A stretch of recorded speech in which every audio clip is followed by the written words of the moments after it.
আর নিজের জীবন গড়ো, ঠিক না? পড়তেই হবে আপনাকে, না পড়ে উপায় নাই। যখন যে অবস্থায় থাকবেন পড়বেন। জীবনে আমি আমার একটা কিছু মটো আছে, লক্ষ্য, এটাকে খেয়াল করে আমি চলি। বিষয়টা হচ্ছে এরকম যে আমি কখনো হারি না, আমি হয় জিতি নয় শিখি, এরকম একটা অ্যাটিটিউড রাখবেন যে শিখতে আমাকে হবেই, কিন্তু হেরে যাব না আমরা। চিল্লায় বলেন ঠিক কিনা? এবং শিখাটাই আপনাকে মুক্তি দিতে পারে। এজন্যই কোরআনের প্রথম কথা আল্লাহ শিখার ব্যাপারে উদ্বুদ্ধ করেছেন। আল্লাহ বলেছেন, ইকরা বিসমি রাব্বিকাল্লাযী খালাক, read in the name of your lord who has created, বলো তোমার প্রভুর নামে যিনি তোমায় শিখিয়েছেন। এজন্য পড়তে হবে, জানতে হবে। আসেন আমরা সরাসরি মহাবিশ্বের মহাগ্রন্থ আল কোরআন থেকে শুনি। উদ্দেশ্য হচ্ছে যে আমরা নিজেদেরকে আলোকিত করব, উই এনলাইটেন আওয়ারসেলফ, ভিতরটাকে আলোকিত করব, আলোকিত মানুষ হব, সাদা মনের মানুষ হব, আল্লাহওয়ালা হব ইনশাআল্লাহ। পড়েন। উদ্দেশ্য যদি ভালো হয় সওয়াব কামিয়ে আপনি শেষ করতে পারবেন না, আর উদ্দেশ্যে যদি ভেজাল থাকে কোনো লাভ নাই। হাবাআম মানসুরা, সব শেষ। এগুলোরে উঠাইলে, মিজানের পাল্লায় উঠালে কোনো ধরনের ওজন হবে না। আজকের এই তাফসীর মাহফিলে আমরা এসেছি শিখার জন্য আর একজনকে খুশি করার জন্য। তিনি কে? আল্লাহ তুমি কবুল করো, আমিন। আমি আপনাদের খেদমতে সূরাতু আদ-দুহা তেলাওয়াত করেছি। এই সূরাটা মুখস্থ আছে না অনেকের? কমন একটা সূরা, প্রায় আমরা সালাতে পড়ি, মক্তবেই তো এগুলো শিখে ফেলছে, ঠিক কি না? এই যে সূরাটা খুব বেশি পড়া হয়, খুব বেশি শোনা হয়, আসলে এই সূরায় আল্লাহ কি শিক্ষা কর্মসূচি আমাদেরকে দিলেন জানার দরকার আছে না নাই? আসেন আজকের এই চমৎকার রজনীতে আমরা সূরাতুদ দুহার আলোকে কিছু কথা শুনি। এটা কোরআনের 30তম পারায় অবস্থিত একটা সূরা। কততম পারা? এটা মাক্কি সূরা। একটু আওয়াজ করে বলবেন, কি সূরা? এই সূরার আয়াত সংখ্যা 11টি। কয়টি? 11টি। এটা কোরআনের একটা মোটিভেশনাল সূরা। কি সূরা? মোটিভেশনাল। আমরা প্রায় এই শব্দটা শুনি না, মোটিভেশন, মোটিভেশন, মোটিভেশন। কোন আওয়াজ হবে না, একেবারে চুপ। এটা কোরআনের মোটিভেশনাল সূরা, অনুপ্রেরণাদায়ক সূরা। আপনার মন যখন খারাপ তখন এই দুইটা সূরা পড়বেন, দোহাও পড়বেন, সূরাতুল ইনশিরাহও পড়বেন। ইযা ইশতাদ্দাত বিকাল বালওয়া ফাফাক্কির ফি আলাম নাশরাহ ফাইনাল উসরা বাইনাল ইসরাইন ইযা ফাক্কারতাহু ফাফরাহ। এটা কোরআনের মোটিভেশনাল সূরা, অনুপ্রেরণাদায়ক। এই দুইটা সূরা অনুপ্রেরণাদায়ক। ফাইন্না মাআল উসরি ইউসরা, আল্লাহ বলেছেন ফাইন্না মাআল উসরি ইউসরা, কষ্টের পরেই আছে সুখ, কষ্টের পরেই আছে সুখ। আমাদের জীবনে সুখ বেশি, কষ্ট কম। কয়দিন না খেয়েছিলাম, কয়দিন বিপদে পড়ছি, কয়দিন ডাকাইতে ধরছে, এক মাসের মধ্যে অসুস্থ থাকি কয়দিন আর সুস্থ থাকি কয়দিন, এটা হিসাব করে না। অসুস্থ যে ছিল খালি এটা খেয়াল রাখে, আছে না নাই? তার মানে ইন্না মাআল উসরি ইউসরা, দুঃখের পরে আছে সুখ, মোটিভেশন।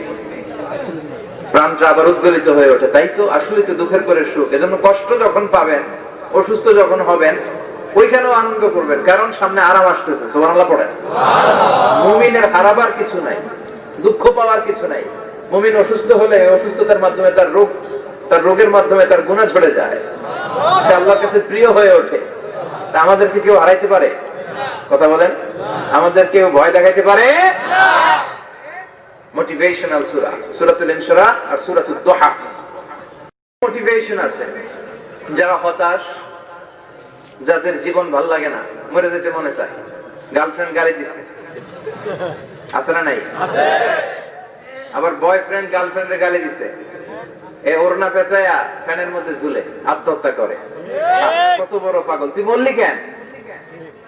গালি দিছে তো কি হয়েছে? হ্যাঁ, বুঝতে চায় না, হতাশ হয়ে যায়। আর বয়স কম তো, ইচড়ে পাকা, অল্পতে কাবু হয়ে যায়। এই সূরাগুলো পড়ে না। এখানে আশার বাণী আছে। আজকে আমি জানি কথা শোনাবো আপনাদেরকে, শুরুতে আগে সংক্ষেপে বলে দেই। এই সূরার মূল কথা হচ্ছে, মানে সেন্ট্রাল থিম বা সাবজেক্ট ম্যাটার সূরাতুদ দুহার কেন্দ্রীয় আলোচ্য বিষয় হচ্ছে নিরাশ হবেন না, হতাশ হবেন না, হাল ছাড়বেন না, ভরসা রাখবেন কার উপর? মুমিনরা নিরাশ হয়, হতাশ হয়, হাল ছাড়ে নাকি ভরসা রাখে? কার উপর? ভরসা কার উপর? না নৌকার উপর? ধানের শীষ, নাঙ্গল, হাত পাখা, দাড়িপাল্লা, ভরসা থাকবে একজনের উপর। চিল্লায় বলেন তিনি কে? কি সুন্দর Nasir, never lose hope, you will find your way. তুমি তোমার পথ খুঁজে পাবে। আমাদেরকে পথ দেখায় কে? আল্লাহ। এজন্য সূরাতুদ দুহার কেন্দ্রীয় আলোচ্য বিষয় হচ্ছে হতাশ হওয়া যাবে না, নিরাশ হওয়া যাবে না, হাল ছাড়া যাবে না, ভরসা রাখতে হবে একজনের উপরে। চিৎকার করে বলেন তিনি কে? আল্লাহ। হতাশ যারা, ফ্রাস্ট্রেটেড আপসেট পিপল, তাদের জন্য, হতাশ ব্যক্তিদের জন্য এই সূরাটা একটা আলোক বর্তিকা, একটা আলোর মশাল। এই সূরাটা পড়লেই হতাশ ব্যক্তিরা মনে শান্তি পায়, আশা ফিরে পায়, দিক ফিরে পায়। ঠিক কিনা? এই সূরাটা নাজিল হওয়ার একটা ব্যাকগ্রাউন্ড আছে, শুনবেন? বিষ্ণু ঈসা ইসলামের কাছে যখন ওহী নাজিল হতে শুরু করলো, বিষ্ণু ঈসা ইসলাম ওহীর কথাগুলো পৌঁছে দিতে লাগলেন। যাই নাজিল হতো বিষ্ণুনবী পৌঁছে দিতেন। বিশ্বনবী সাহাবাদের কাছে শেয়ার করে দিতেন। যেটাই নাজিল হতো তিনি পৌঁছে দিতেন, যেটাই। কারণ আল্লাহর আদেশ, ইয়া আইয়ুহার রাসূল বাল্লিগ মা উনজিলা ইলাইক। ও নবী, আপনার কাছে আমি ওহী থেকে যা নাজিল করি সব পৌঁছে দেন, একটাও গোপন করা যাবে না। আল্লাহর কাছ থেকে বিশ্বনবী যে সমস্ত মেসেজ, ইনফরমেশন, তথ্য, রেভেলেশন ওহী পেয়েছে, একটাও কি বিশ্বনবী গোপন করেছে? সব প্রকাশ করে গিয়েছে, সব শেয়ার করে গিয়েছে। বিশ্বনবী শেয়ার করতে লাগলেন। সকালে যা নাজিল হয় শেয়ার করেন, দুপুরে নাজিল হয় শেয়ার করেন, রাতে নাজিল হয় শেয়ার করেন, শেয়ার করতে লাগলেন। কিন্তু কি অবাক করা কাণ্ড, হঠাৎ করে এই ওহী আসার ধারাবাহিকতা আল্লাহ বন্ধ করে দিলেন। ওহী আর আসে না, আকাশ থেকে নতুন তথ্য আর নামে না। ঘটনা কি? ওহী আসে না কেন? তথ্য আসে না কেন? জিব্রাইল আসে না কেন? কোন বর্ণনা এসেছে 15 দিন, কোন বর্ণনায় 1 মাস, 3 মাস, এমনকি 6 মাস পর্যন্ত বর্ণনা পাওয়া যায় যে বিশ্বনবীর কাছে 6 মাস ওহী আসে নাই। বিশ্বনবী তো অবাক, ঘটনা কি? ওহী নামে না কেন? আর ওহী না আসলে তো বিশ্বনবী শেয়ার করতে পারে না। এতদিন যা আসতো বলে বেড়াতো, এখন আসেও না, বলতেও পারে না। কাফির মুশরিকরা বিশ্বনবীর গালি দিতে শুরু করলো, মুহাম্মদের রব মুহাম্মদের ভুলে গেছে, মুহাম্মদের আল্লাহ মুহাম্মদের ছেড়ে দিয়েছে। বিশ্বনবীর চাচি আবু লাহাবের স্ত্রী উম্মে জামিল বলতে শুরু করলো, কি মুহাম্মদ, তোমার শয়তানটা তোমার কাছে আসে না? না, শয়তান দ্বারা তিনি জিব্রাইলকে বুঝিয়েছেন যে তোমার জিব্রাইল তোমার কাছে আসে না। এভাবে সবাই গালমন্দ করতে শুরু করলো যে মুহাম্মদের আল্লাহ মুহাম্মদকে ভুলে গিয়েছে। বিষ্ণু ঈসা ইসলাম নিজেও হতাশ হয়ে গেলেন। কি রে, ওহী আসে না কেন? আমার কোনো ভুল হচ্ছে না তো? আমার কোনো অপরাধ হয়ে গেল না তো? আল্লাহ কি আমার উপর অসন্তুষ্ট হয়েছেন? আল্লাহ কি আসলেই আমারে ভুলে গেছেন? আল্লাহ কি আমাকে ত্যাগ করেছেন? তিনি কি আমার উপর রেগে আছেন? আমরাও মাঝে মাঝে এরকম হতাশ হয়ে পড়ি। এরকম হতাশ লোক আছে না নাই? কি রে, আমার দোয়া কবুল হয় না কেন? আল্লাহ আমার ডাকে সাড়া দেয় না কেন? আমার জীবনে এত দুঃখ কেন? আমার জীবনে তো ভালো কিছু হয় না, খালি সব কষ্ট আমার কেন? এরকম আছে না নাই?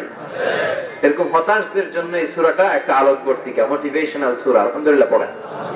বিশ্বনবীকে আল্লাহ আশ্বস্ত করলেন আর এই সূরাটা নাযিল করলেন আর বললেন, ওয়াদ-দুহা, ওয়াদ-দুহা।